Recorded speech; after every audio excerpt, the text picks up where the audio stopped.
Em nome de Deus, o clemente e misericordioso, louvado seja Deus, o Criador do universo, que a paz e a bênção de Deus estejam com todos os seus mensageiros e profetas. Foi feita uma pergunta aqui no intervalo sobre uma irmã perguntou se o Zaka, o imposto, ele é só do marido, uma esposa que tem uma renda própria, ela paga também o Zaka, ou só o marido, ou só o homem que faz? Tudo que eu falei até agora, tudo que eu falei é obrigação do homem e da mulher. Tanto o homem quanto a mulher são equivalentes nessas questões. Porém, a religião, ela trata os diferentes diferentemente. Por exemplo, a oração. Não tem desculpa para o homem não praticar a oração. Ele tem que praticar. De uma forma ou outra, ele tem que praticar. Nem que seja repondo as orações, se ele perder, fica uma dívida. A mulher, se ela tiver no seu ciclo menstrual, ela está isenta. E ela não tem que repor essas orações. Então, todo o período que ela estiver no ciclo, ela está isenta da oração. E ela praticar a oração é um pecado. E ela não praticar é uma adoração nesse período. Por quê? Porque se nós falarmos que a adoração é a obediência, então não fazer por ordem de Deus é uma adoração. Perfeito? Também a mulher, ela tem o pós-parto, né? Os 40 dias mais ou menos, também ela está isenta de fazer o jejum e de fazer a oração. No ciclo menstrual, também ela está isenta do jejum e da oração, só que o jejum ela repõe, e a oração não. Por uma simples questão de lógica, quantas orações ela terá que repor, né? E o jejum não, são menos dias, são contados, então ela consegue, ela tem um ano todo para repor esses dias do jejum. Perfeito? A pessoa, se ela estiver em pé, a oração ela é feita com movimentos, certo? Movimentos de inclinação. Então, é uma fala, são palavras e também gestos de inclinação e de prostração. Esses gestos são específicos para Deus. São destinados somente a Deus. Então, o fato de se inclinar, esse ato, né?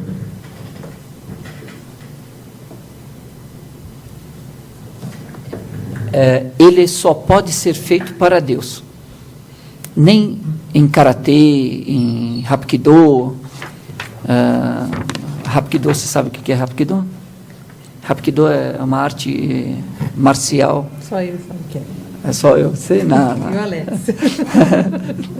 Hapkido é uma arte milenar coreana, arte marcial. E é uma de defesa.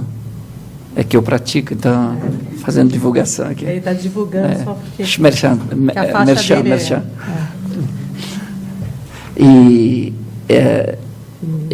E essas lutas marciais, você tem a inclinação como gesto, porque como é do Extremo Oriente, né? Então a inclinação é uma forma de reverência, uma forma de cumprimento. Dentro da religião é proibido. Esse gesto é proibido. Por quê? Porque essa cabeça, quando está o comando de todo o corpo, e está a consciência, está tudo, é a parte mais nobre do corpo do ser humano. Ela só pode ser inclinada para Deus, em humildade a Deus, a mais ninguém. Então, algumas coisas que são específicas para Deus, eu não posso partilhar com mais ninguém, e essa é uma delas. E a prostração, o profeta Muhammad, que a paz de Deus seja com ele, com os demais profetas, ele diz, o mais próximo que o servo está de Deus, é quando ele está na prostração. Então, insistam na súplica, insistam nos pedidos.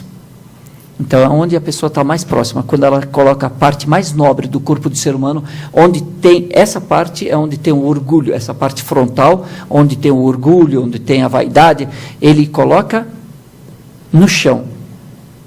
Ele se desapega da vaidade, do orgulho, e ele se humilha, colocando a cabeça no chão, em humildade a Deus. 5 vezes ao dia a gente tem que fazer isso. É uma forma de treino da humildade, né? É um treino da humildade, é um treino espero que a gente consiga alcançar, né? Faz isso 5 vezes ao dia. Se vocês verem, também é uma questão de lapidação. E a questão do zakat, a mulher, ela é um indivíduo igual ao homem, e ela é responsável igual ao homem. Porém, existem alguns fatores aqui. Na programação você vai falar sobre isso? Acho que não. Zakat é seu. Não o zakat. Mas sobre a questão dos direitos da mulher e do homem.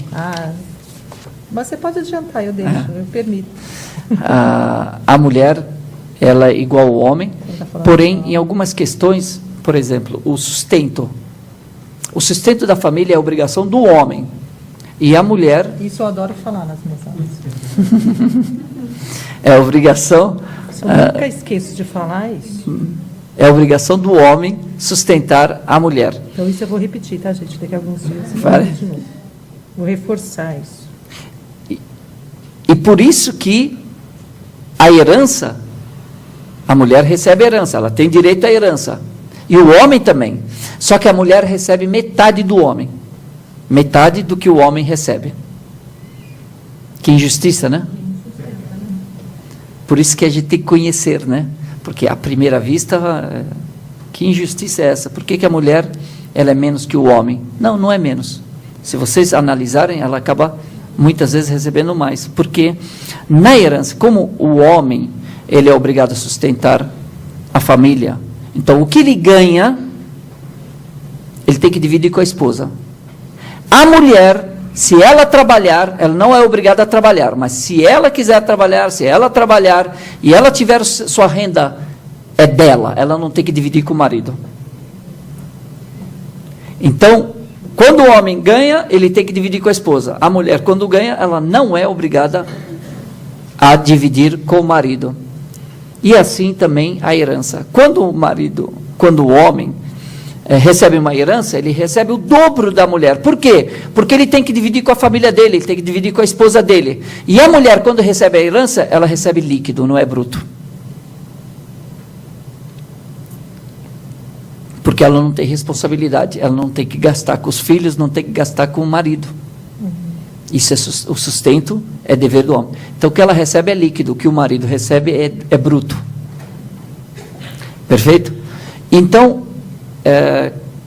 quando ela tem o seu próprio sustento, ela é tida também como um indivíduo.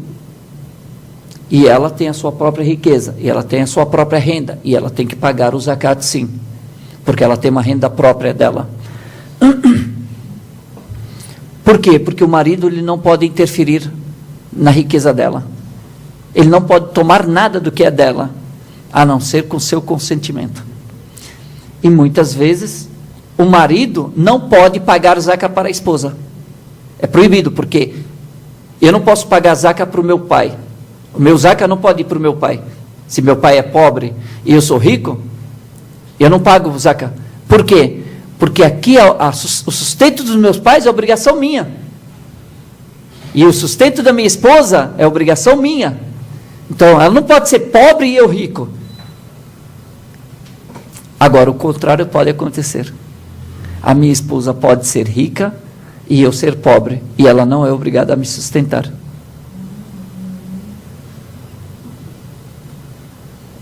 É de chorar, né? Você dá risada, né, velho? É de chorar. O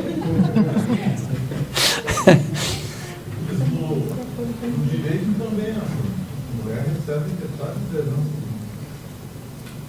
Aqui.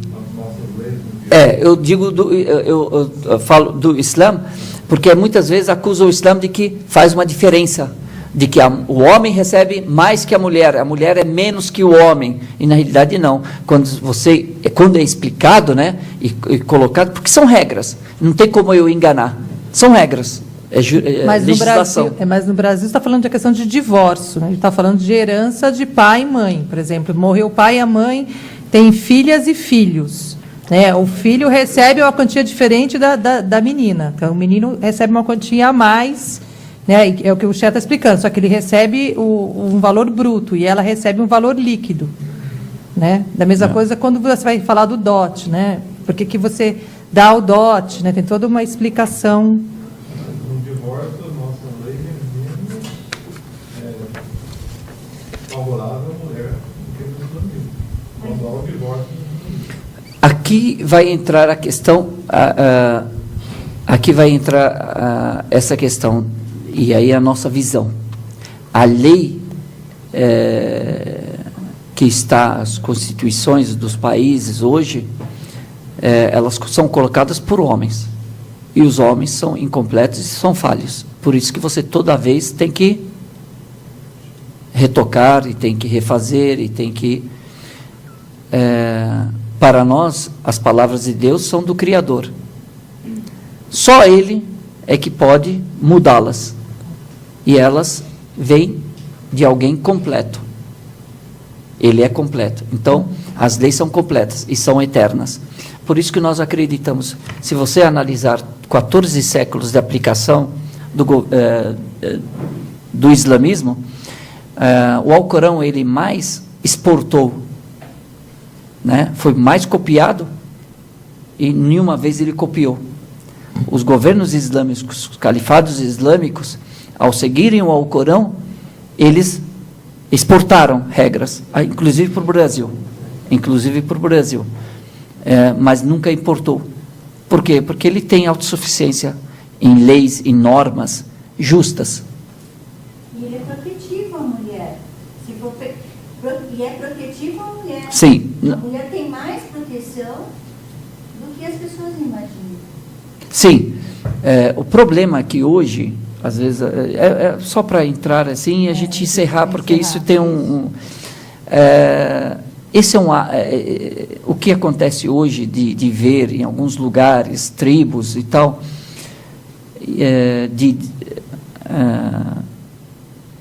de opressão, essas coisas, não faz parte. Por mais que sejam muçulmanos que façam ou não faz parte da religião islâmica. Então, sim, eu posso encontrar algum muçulmano que pratique isso e que oprima a sua esposa, que bata na esposa, que tome o que é da esposa e tal, mas ele não está praticando o Islã. Ele é passível de punição. Perfeito?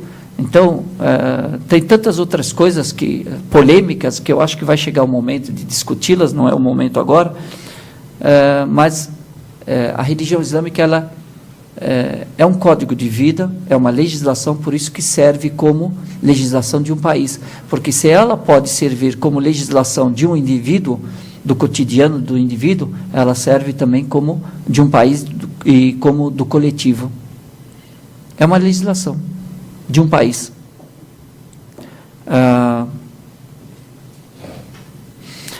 Vamos falar um pouquinho já para entrar, preparando para entrar na questão da vida do profeta, que foi o selo dos profetas.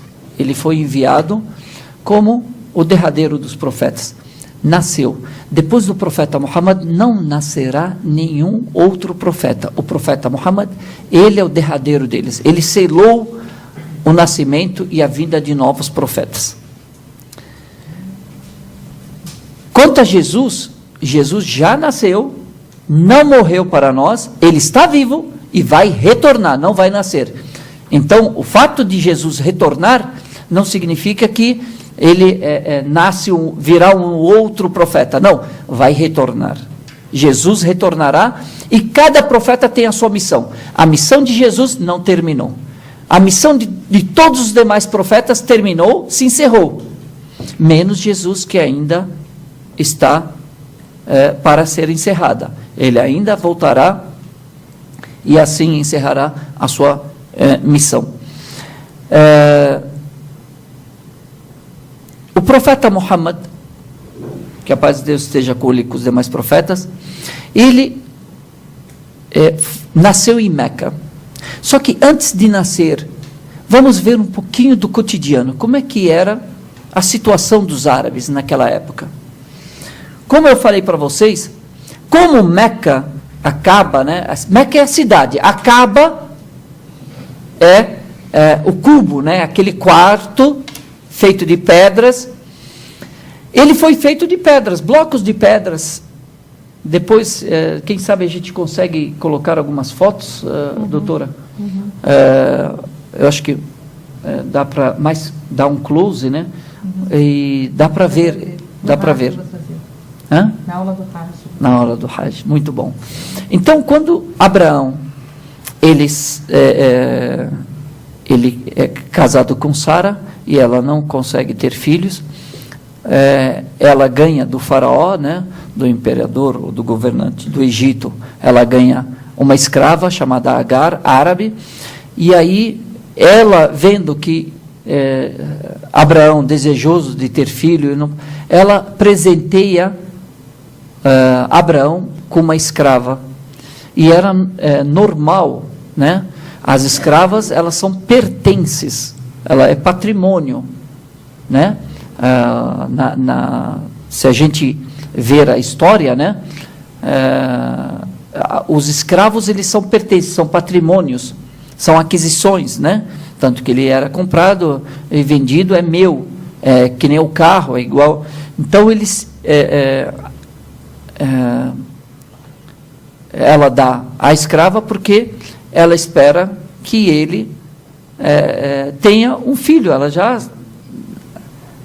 tem essa intenção, né, de dar essa escrava para ele, para que ele tenha um filho e ele possa ter um filho com ela. E aí ele tem, aos 80 e poucos anos, ele tem um filho com ela, só que aí existe a ordem de Deus. E também tem o ciclo, né, natural do ser humano, e principalmente do homem e da mulher, né, da questão dos ciúmes. Porém, ela fica com ciúmes, e aí existe divergência quanto a tudo isso.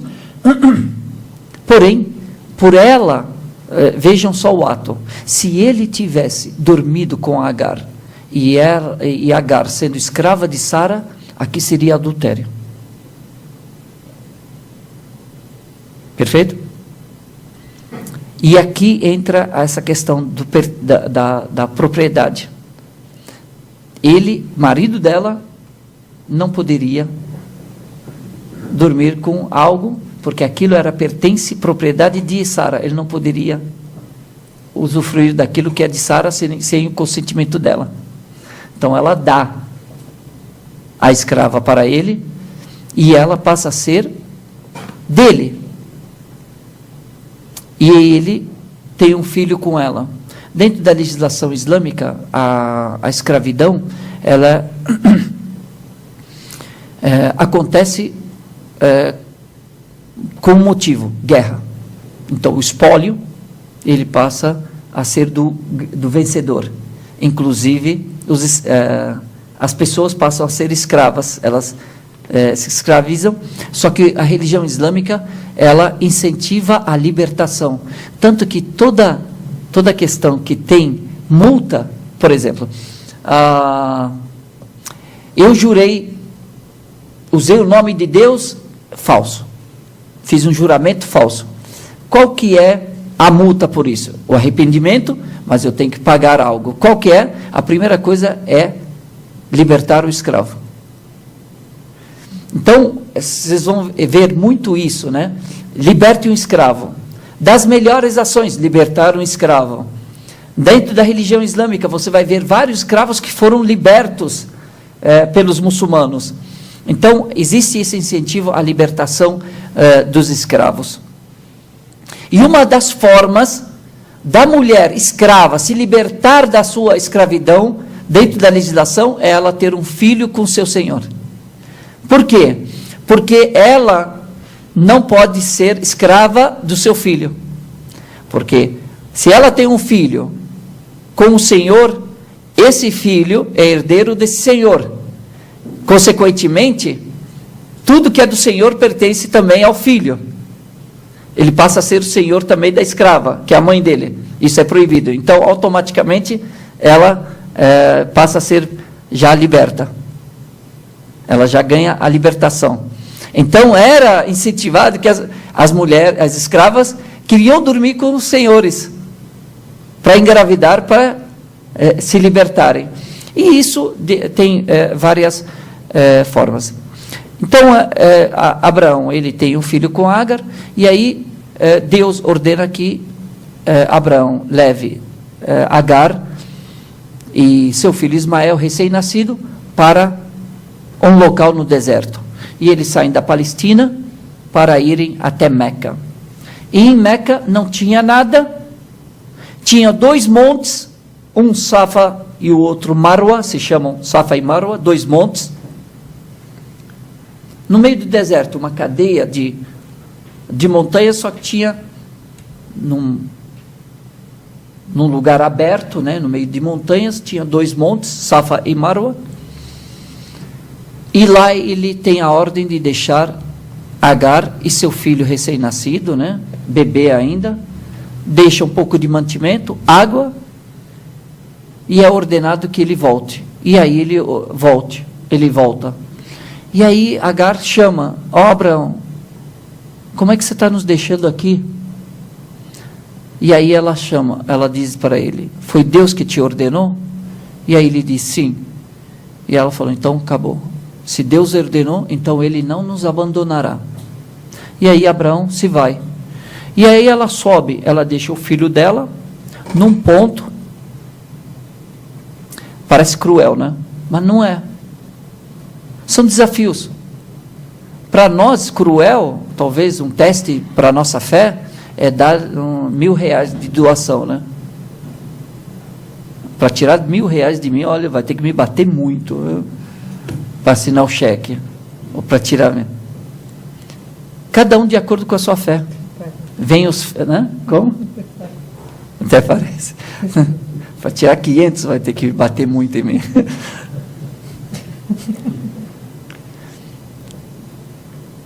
De acordo com a sua fé, vem os testes. Quanto mais alto são os testes. Aí vem o esperto e fala: então eu vou deixar minha fé bem baixa. Não, é proporcional. Se a sua fé for pequena, os testes vão doer em você da mesma forma como dói se a sua fé fosse alta, fosse elevada. Então, é proporcional. Por quê? Deus quer testar cada um de nós, a sinceridade de cada um de nós. Imagine, eu sou muito fiel. Tá, então prove.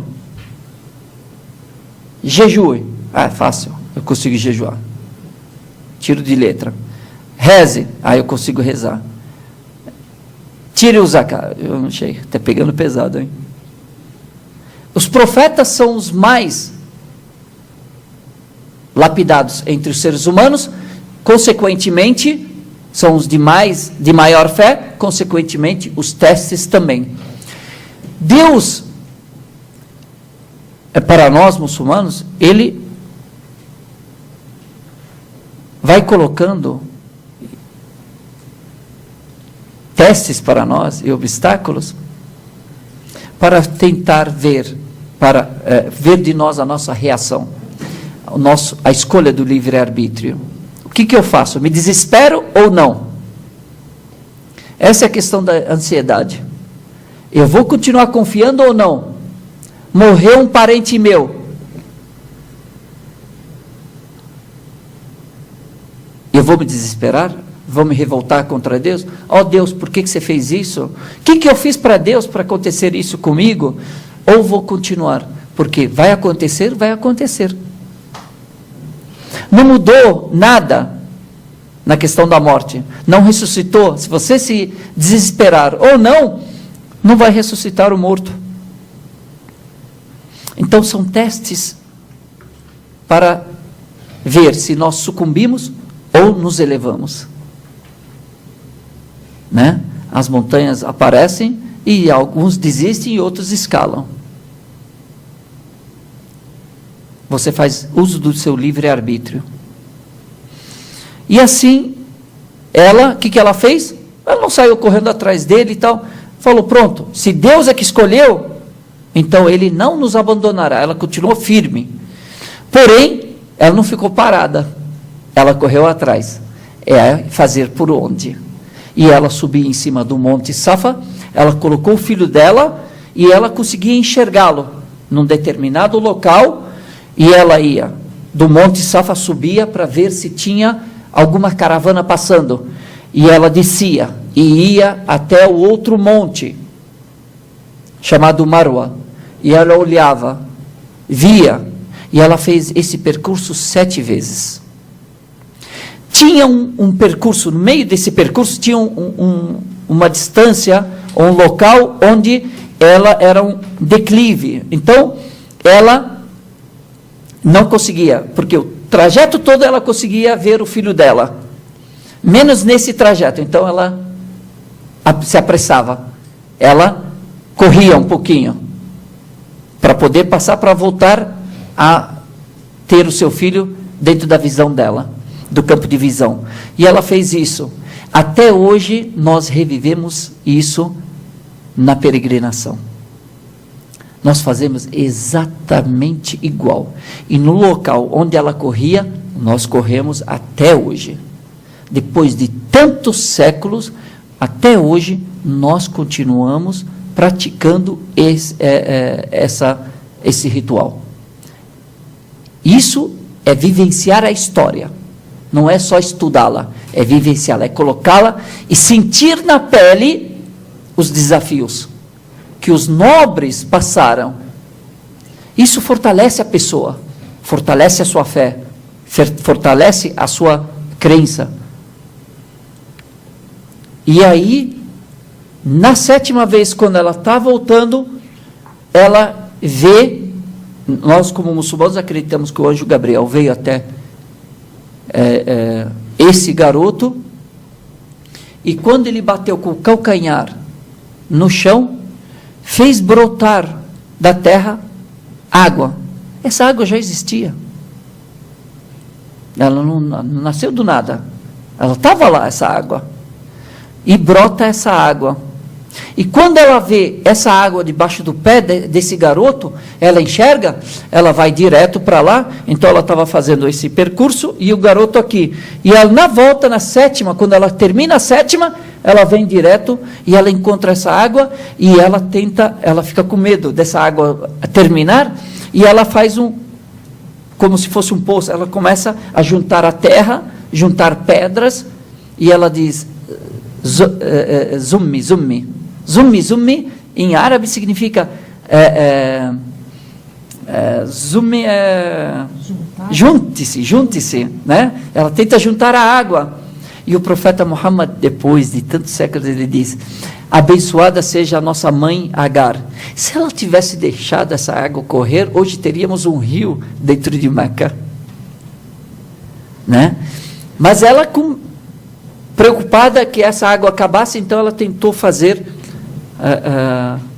um poço ali, para que a água ficasse reunida lá, e ela ela falava zummi, zummi, e por isso que a água hoje, o poço, se chama Zamzam, Zamzam, de juntar-se, Zamzam. E aí, os pássaros começam, porque no deserto, né, você vai encontrar, se localizar e saber onde tem água pelos pássaros. Se tem pássaro voando em círculos, você sabe imediatamente que ali tem água. E aí as caravanas que passavam distante começaram a ver que tinham pássaros e passaram e mudaram a rota.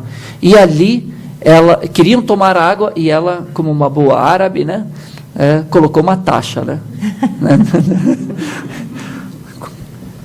Vocês dão comida, eu deixo vocês tomarem da água, e assim foi, até que passou a ser uma rota, a rota que ia de Damasco para o Iêmen, passou a ser, mudou e passou, e aí as pessoas foram se estabelecendo lá, e assim começou a crescer, e Meca passa a ser aquilo que ela é hoje, uma rota, né, um centro de comércio de rotas de Damasco e do Iêmen, e isso é citado no Alcorão Sagrado, e depois de um tempo,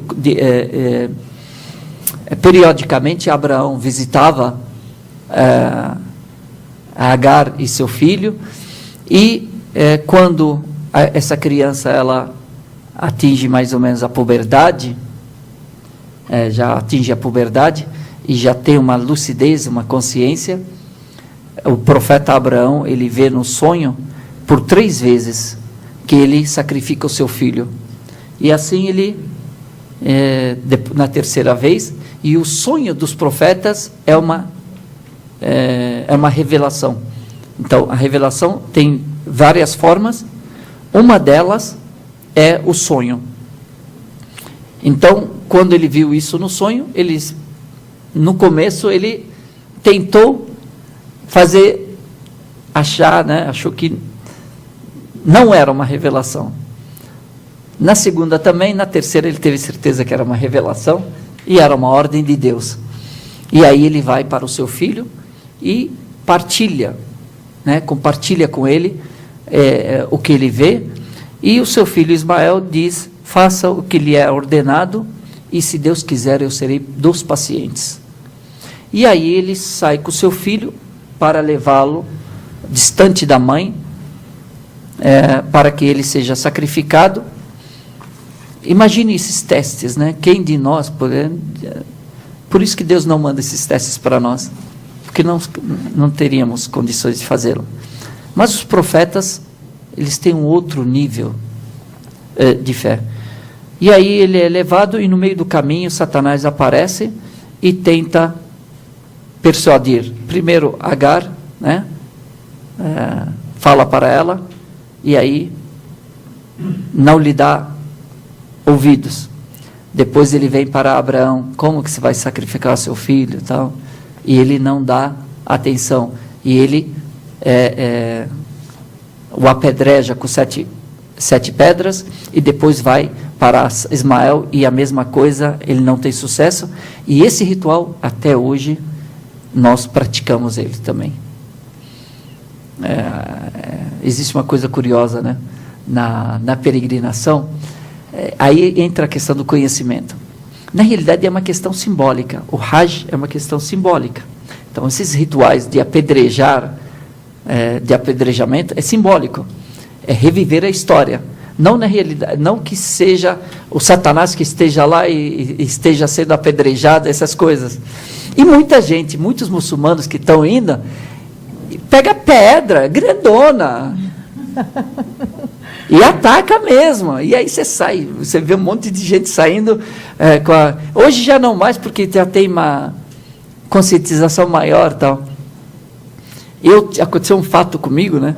Eu levei as pedrinhas, e são pedrinhas, porque é simbólico.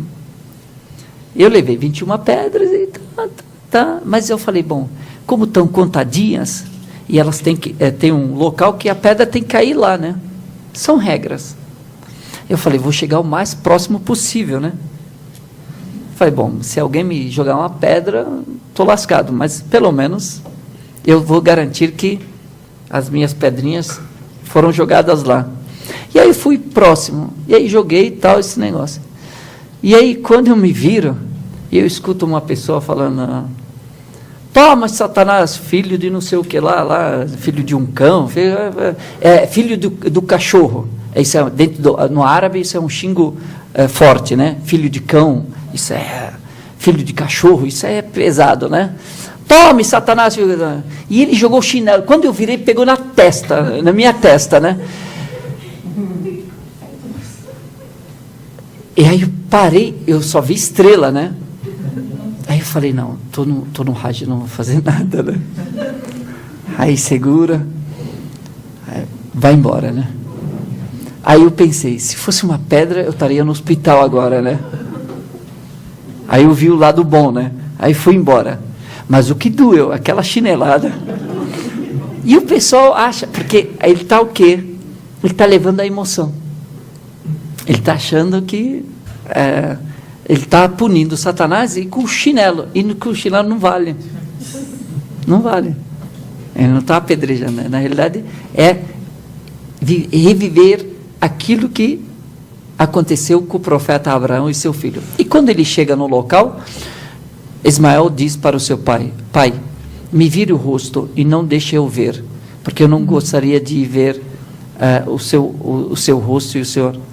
E assim, quando ele vai sacrificá-lo, vem o anjo Gabriel com um carneiro e diz: você foi verdadeiro, Abraão. Você foi verdadeiro na sua missão, na sua alegação.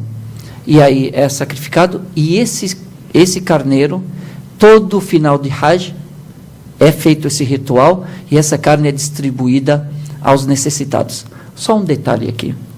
Esse ritual que acontece, imagine o tanto de carne, né, que é feito. Como é que ele vai conseguir ser levado de lá para outros lugares? Tem a técnica de sal e sol, né? Sal e sol. E aí, a partir daí, as pessoas fazem, e elas ficam alguns dias lá, a carne, ela fica preparada, e eles levam essa carne preservada. Aqui no Brasil, para ver a influência do Islã no Brasil, e a gente vê isso todos os dias, e a gente não presta muita atenção. Tem uma carne chamada carne de sol aqui. Não é isso? Ela tem um nome também, né? Charque. Carne seca. Carne seca, carne de sol, charque. Por que charque? O que quer dizer a palavra charque? É uma palavra árabe que significa Oriente. É uma carne que veio, o seu preparo, tudo, ela veio do Oriente, do Hajj. Ela veio da peregrinação. Que eles precisavam fazer isso para... E isso já é feito séculos. Não é desde o profeta Muhammad, não. Já antes de Jesus, já desde a época de Abraão. E aí, Deus ordena que Abraão construa ou reconstrua a Caba, e aí ele e seu filho Ismael, eles reconstroem a Caba, e aí Deus ordena que Abraão, de novo a gente entra na questão da obediência, que Abraão, depois de feita a Caba, e ela é colocada como a primeira casa de adoração a Deus sobre a face da terra, Deus ordena que Abraão chame as pessoas para peregrinarem. E Abraão disse: ó Deus, como que eu vou fazer com que minha voz, eu no deserto, como é que eu vou fazer com que a minha voz chegue a todos os locais, as pessoas me ouvirem? E aqui Deus dá uma lição para ele e para nós também, dizendo: você tem que praticar. Você chama e eu levo a sua voz. E aí ele chama, no meio do deserto ele começa a chamar para os 4 cantos, e ele diz: venham fazer a peregrinação, venham fazer a peregrinação. Esse chamado é um chamado de Deus. Ordenou que Abraão fizesse esse chamado. Venham para a adoração a Deus, venham para esse ritual. E aí as pessoas passam, a partir daquele momento, a atenderem esse chamado e virem todo ano fazer a peregrinação. E ele continua até os dias de hoje, desde Abraão, a fazer essa peregrinação. E nós muçulmanos, todos os peregrinos, quando intencionamos fazer a peregrinação, a gente diz: Labbaik Allahumma labbaik. Atendo o vosso chamado, ó Deus, atendo o vosso chamado. Que chamado é esse? É o chamado de Abraão. Eu estou atendendo o chamado de Abraão séculos milhares de anos atrás, quando ele fez esse chamado, quando eu vou para a peregrinação, eu estou atendendo o chamado, o convite de Deus. E aí passa a ser uma obrigação. E dentro da visão islâmica, da religião islâmica, todos os profetas fizeram essa peregrinação, inclusive Jesus esteve em Meca. Perfeito? E fez a peregrinação, e todos eles fizeram a peregrinação a Meca. 40 anos depois da reconstrução da Kaaba, Deus ordena que Abraão construa a casa sagrada de Jerusalém. Na Kaaba, num dos cantos da Kaaba, tem uma pedra chamada Pedra Negra. E que aqui existe uma divergência, né? Existe opiniões divergentes dentro dos sábios, entre os sábios muçulmanos. A maioria diz que essa é uma pedra que veio do paraíso. Então, que veio do paraíso, e como se fosse uma indicação do local onde deveria ser construída a Kaaba, e outros dizem, é um meteorito, né, enviado por Deus para indicar o local onde a Kaaba deveria ser construída. De qualquer jeito, ela está lá até hoje, ela permanece. Todos os peregrinos, quem pode, toca nela. Eu já toquei nela várias vezes, né? Ela está lá, a Pedra Negra. Tocar nela não significa se benzer nem nada, não é nada. É uma pedra. Então, o fato de tocar é só para sentir, né? É isso mesmo. Está aqui, imagine, tantas pessoas, né? 1,5 bilhão de muçulmanos. Deus me escolheu para estar aqui, né? Agora, de falar, eu vou me benzer, não, isso é idolatria. Porque nem a Kaaba pode fazer nem o bem nem o mal. Mas a Kaaba é um ponto de referência só. Então, a Kaaba não faz nem o bem nem o mal. Você se benzer com ela é idolatria. Por quê? Porque ela não faz nem o bem nem o mal. Quem faz o bem é somente Deus. Diz até que no período pré-islâmico, as pessoas, quando queriam se refugiar, porque a gente está pensando num período pré-islâmico que não tem uma tribo maior que a outra, né? Na verdade, eles estão sempre competindo entre si, né? E que quando eles iam a Kaaba, né, esse espaço, lá eles não podiam comercializar, eles não poderiam ser vendidos, você não podia atacar ninguém, quer dizer, mesmo nesse período, né, antes do Islã, era um período que era respeitado até, né? A Karen Armstrong descreve bem esse período, falando que a Kaaba era o lugar para onde as pessoas iam quando elas não queriam entrar em nenhuma discussão, comércio, troca, né? Embora se idolatrasse vários ídolos, símbolos, né? Porque, na verdade, o que se tinha nesse período pré-islâmico era um enfraquecimento do cristianismo e do judaísmo. Né? A Karen Armstrong vai trazer muito claramente que eles vivenciavam essas religiões, mas de uma forma muito rústica, né? Muito imperfeita. Você não tinha uma vivência clara dessas religiões. Então, por isso que tinha todos esses cultos, esses desvios, né? Quer dizer, as pessoas não sabiam muito bem o que era ser cristão, o que era ser judeu nessa época, né? E aí, muitas das coisas que aconteciam de trocas, de venda, de assassinatos, de um que invadiu o outro, você tinha que responder na mesma moeda. E ela descreve que o espaço da Kaaba era o único espaço que era, de certa forma, respeitado para que essas coisas não pudessem acontecer. Embora a idolatria existisse Sim. em grande escala. É o lugar mais seguro que tem. Até hoje é proibido cortar árvore, matar, caçar, até hoje, nesse local. Também, falando um pouquinho sobre a questão do limite, né? Você tem um limite. Não é só a Kaaba, mas ela tem um perímetro. Ela tem uma fronteira que é sagrado.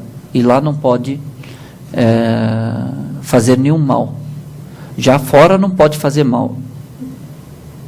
Mas dentro ela intensifica, a punição é maior para as pessoas que trazem insegurança para aquele local, porque na realidade a casa de Deus ali é a primeira e até hoje, e nós estamos falando dos meses sagrados, já nós estamos no final do Ramadã, já começaram os meses sagrados, que não pode ter guerra, e isso era um pacto entre os árabes pré-islâmico, isso já é um pacto entre os árabes, de que no período do Hajj, da peregrinação, não se pode ter guerra, nem os ladrões podiam roubar, era um pacto, até os ladrões não roubavam, por quê?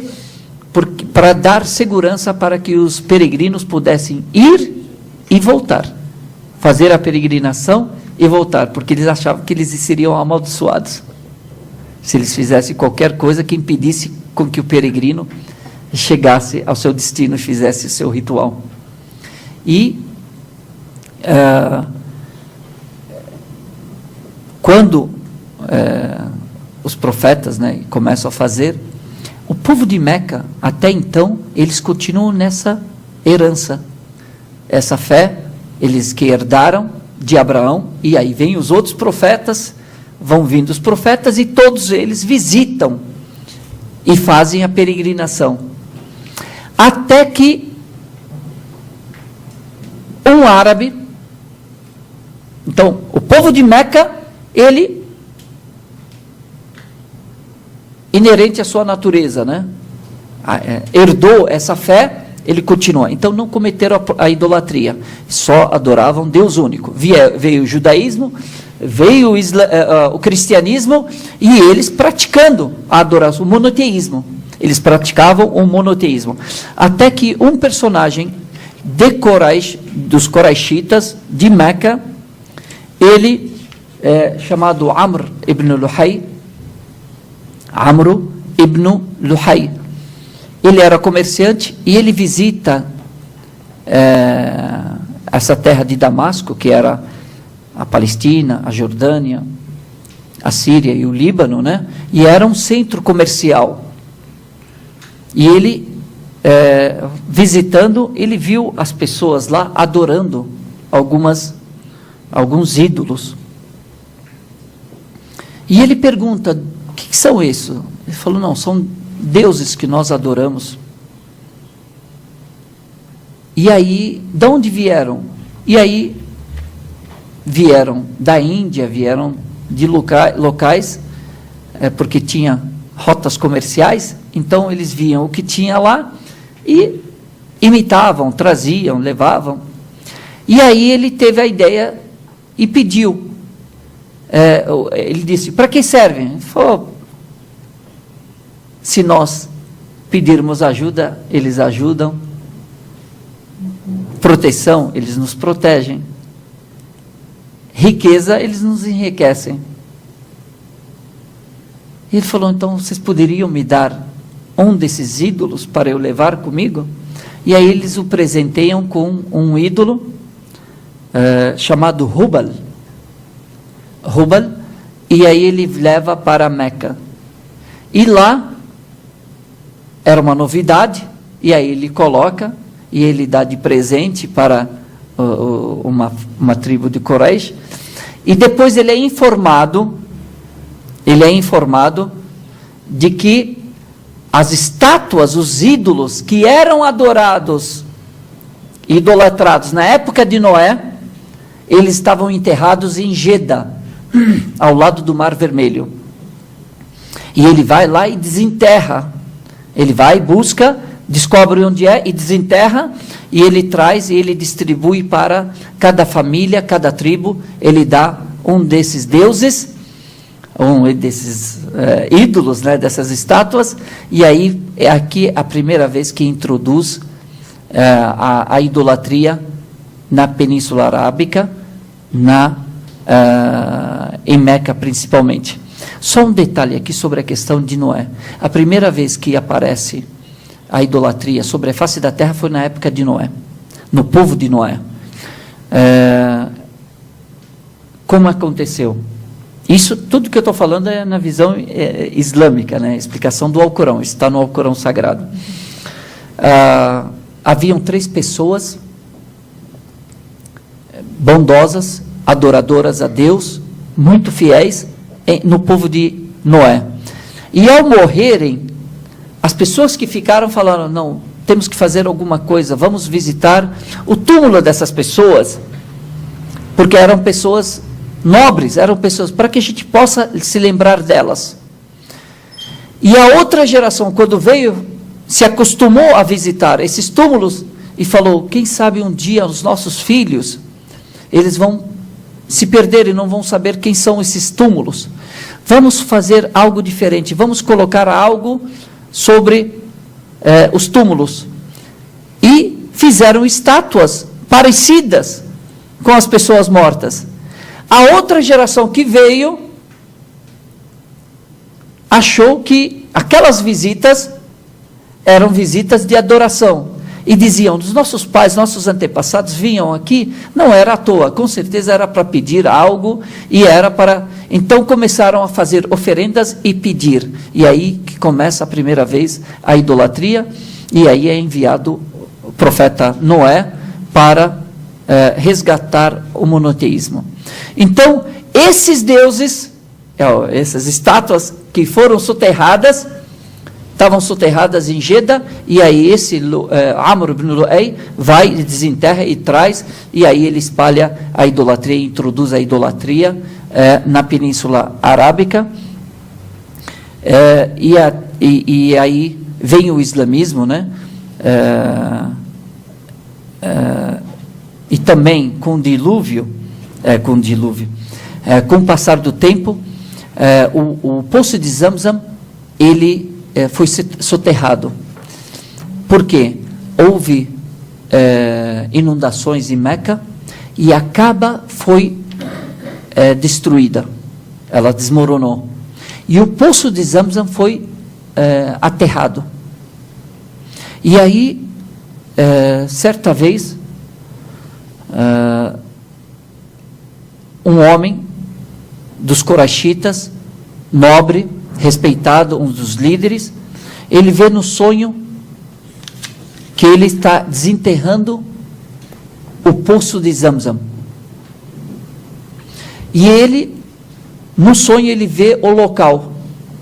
E aí, ele não era profeta nem nada, e ele vai para esse local. E primeiro ele fala com as pessoas, olha, vamos desenterrar o poço de Zamzam. Eles falam, mas esse poço já foi soterrado há muitos anos atrás, a gente nem sabe onde é. E ele fala, não, eu sei onde é, só que eu preciso de homens, eu preciso de pessoas para a gente fazer isso juntos. E aí eles zombam dele, tipo, não, vai sozinho e tal. E aí ele vai, e aí ele desenterra, e consegue encontrar, e aí as tribos agora querem uma parte disso, querem dividir, não querem sozinhas, não querem deixá-lo sozinho. E aí ele, anos, ele fica assim, e aí ele pede a Deus, ó Deus, se me der 10 filhos, que possam me proteger, 10 filhos homens, para que possam me proteger, porque eles tinham que, a mulher, ela não servia como soldado de guerra, mas sim, ela participava das guerras como enfermeira, como participava, mas não como guerreira, porque eles acreditavam que quem defende mesmo eram só os homens. Então ele disse, ó Deus, se o Senhor me der 10 filhos homens, eu sacrificarei em sua homenagem um deles, o 10º deles. E aí ele vai, e aí ele tem 10 filhos. E aí ele vai ter que cumprir agora o sacrifício. E aí ele vai sacrificar, e o nome dele era Abdullah. O nome do 10º filho era Abdullah. E aí, todo o povo de Meca vem e fala, como é que você vai fazer isso com seu filho? De forma alguma, a gente não vai permitir, e assim por diante. Ele fala, não, eu prometi, eu vou fazê-lo. E aí, levam ele até o monge, e para consultar o monge, e esse monge monoteísta diz para ele: não sacrifique o seu filho, mas faça o seguinte. Havia setas, antigamente jogava como se fosse dados. Então, antes eram dardos, setas. Então, eles jogavam as setas, ou jogavam para cima, e para onde ela apontasse, esse era o sorteado. Então, esse monge disse para ele: jogue os dardos. Se apontar, coloque um camelo, ou coloque 10 camelos, e coloque o seu filho, e jogue os dardos. Se apontar para o seu filho, aumente em mais 10 o número de camelos. Se cair apontado para os 10 camelos, sacrifique os camelos, e assim você terá resgatado a vida do seu filho. Você terá compensado, você poupou o seu filho, sacrificando 10 animais e dá-los aos necessitados. E aí ele foi fazendo isso de 10 em 10, e toda vez caía no filho dele, até que chegou ao número de 100 camelos, e aí caíram os dardos, as setas, caíram apontados para esses 100 camelos, e aí ele sacrificou os seus 100 camelos, e o filho dele foi poupado. Isso é pré-islâmico. E isso, dentro do Islã, até hoje ele permanece como uma pessoa que mata outra acidentalmente, a indenização é o valor de 100 camelos. Só um detalhe: camelo custa muito caro lá, tá? Então, é uma indenização forte, é uma indenização muito grande. Hã? Sua herança em camelo? O dote, né? Exatamente. Dote em camelo, hein, gente? Está declarado. E aí, até hoje, na jurisprudência islâmica, qualquer pessoa que mata acidentalmente, não propositadamente, mas propositalmente, não propositadamente, né? Qual que é o correto? Tanto faz. Tá. De propósito. Com intenção. Né? Com intenção. Qualquer pessoa que mata uma pessoa sem intenção, acidentalmente, ela, o resgate, ou a indenização dela é isso. Além de jejuar também, né? Tem o jejum que a pessoa tem que fazer, porque é uma prova, né, que a pessoa faz. O profeta Muhammad, Abdullah, é poupado, cresce. E aí, alguns detalhes. Ele casa com uma prima dele de Medina, chamada Amina. E desse casal, dessa união, nasce um filho. Na realidade, ele era comerciante, e quando a esposa dele estava grávida, ele, numa viagem, ele adoece, morre, e nasce o profeta Muhammad. E nisso ele diz: eu sou filho de 2 sacrifícios. Porque o pai dele, Abdullah, é descendente de Ismael. E Ismael foi colocado ao sacrifício. E o seu pai também foi com ele falar: eu sou filho de 2 sacrifícios, né? O pai e o profeta Ismael. E assim, aí, a partir daí, se Deus quiser, na próxima aula, a doutora Franci vai dar continuação. Um detalhe também, uma informação a mais, essas coisas a gente não fala por aí, porque são detalhes, né? E são coisas... Na peregrinação, como vem muitas tribos de vários lugares, cada um dos coraxitas do povo de Meca, ele assume uma função. Essa tribo assume uma função. Então, tem a função, tribos que têm a função de dar hospedagem aos peregrinos, outros de alimentá-los e outros de dar de beber. E a família do profeta, ela tem a incumbência de dar água, dar de beber do poço de Zamzam para os peregrinos. E uma das maiores doações que você pode dar é dar de beber às pessoas, água. E aí, até hoje, né, essa ação de dar de beber, ela tem um grande valor dentro da religião islâmica. Imagine no deserto, né? Imagine lá, em lugares áridos, em lugares secos, você criar um poço, né?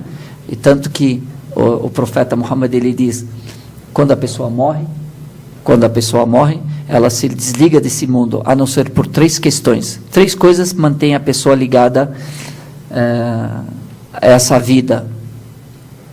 Uma doação permanente, que ela fez em vida e que continua dando benefícios, mesmo depois da pessoa morta. Por exemplo, um poço de água. Eu fiz um poço de água, muçulmano e não muçulmano, e eu morri.